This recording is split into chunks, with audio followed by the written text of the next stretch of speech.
On va aborder la structure d'un article. Alors, je ne vais pas parler des pages, mais bien des articles de blog ou d'actualité. Dans une deuxième vidéo, on verra comment ajouter un article, le modifier, le planifier et mettre une photo.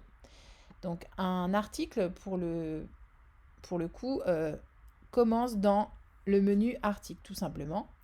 Et donc, dans ce menu, on a des sous-menus qui s'appellent donc ajouter, importer, catégorie et étiquette. Alors là, on a une série d'articles qui sont des faux articles pour la vidéo tuto. J'ai deux possibilités. Je peux soit créer un article ici, de toute pièce, soit le dupliquer. Pour ça, il faut que j'installe préalablement un plugin de duplicata type Yoast Duplicate ou Post Duplicate.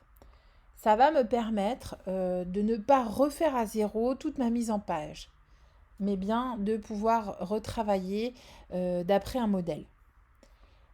Ensuite, on a les catégories. Alors les catégories, c'est facile.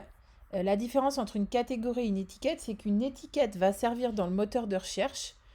Une catégorie aussi, mais une catégorie, c'est plus pour ranger les types d'articles. Donc là, je peux ajouter une catégorie ici, par exemple. Ajouter une catégorie. Je peux ajouter une sous-catégorie, donc cours yoga, par exemple, qui serait en dessous de yoga. Et donc, elle va se ranger en sous-catégorie.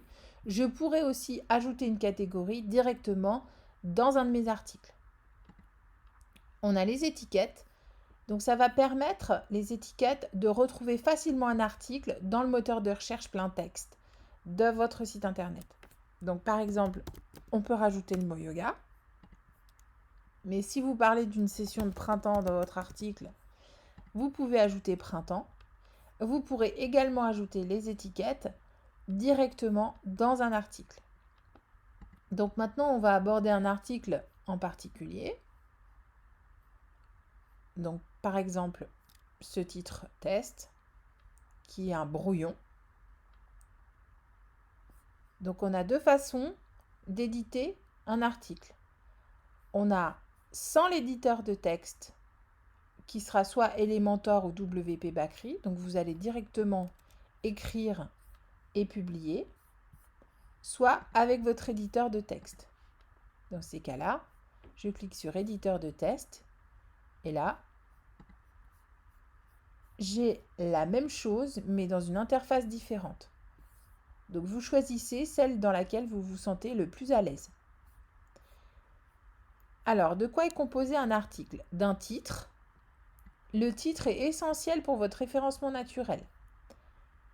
D'un lien, qu'on appelle le permalien. Alors, la bonne pratique, c'est de mettre le même titre pour le même permalien. Et de le mettre suivant une thématique. Par exemple, cours de yoga tous les samedis.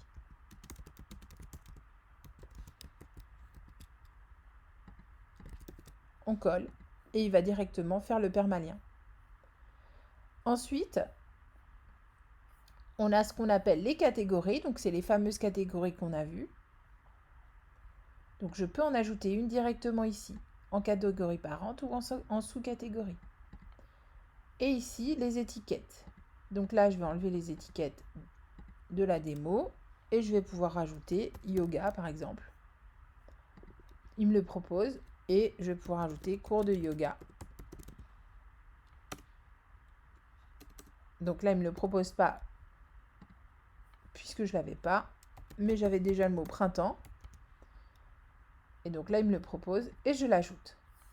Ces mots seront donc les mots-clés dans lesquels je pourrais rechercher dans mon moteur de recherche ces mots-clés en particulier et cet article va être suggéré en réponse.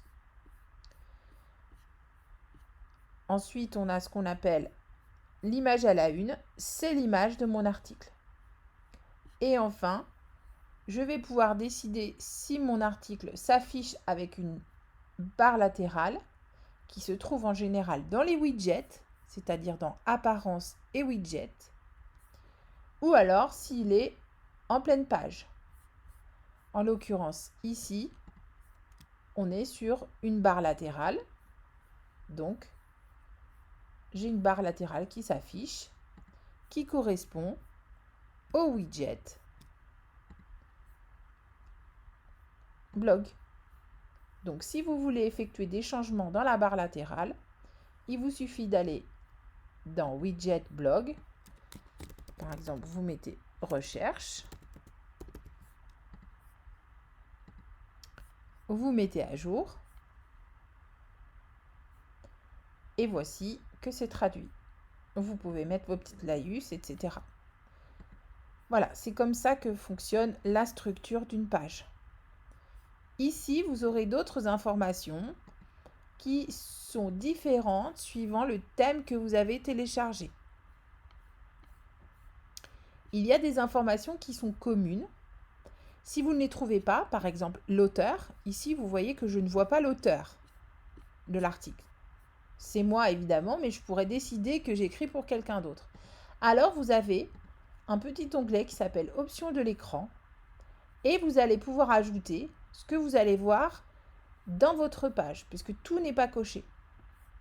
Donc là, ici, auteur n'était pas coché. Je referme. Et quand je vais descendre, je vois auteur. Et donc, je vais pouvoir changer l'auteur s'il y a d'autres personnes qui sont auteurs dans votre site. Voilà comment est fait une structure de page. Dans la deuxième vidéo, on va voir comment créer un article, le planifier, utiliser un peu de mise en page et éventuellement changer sa date.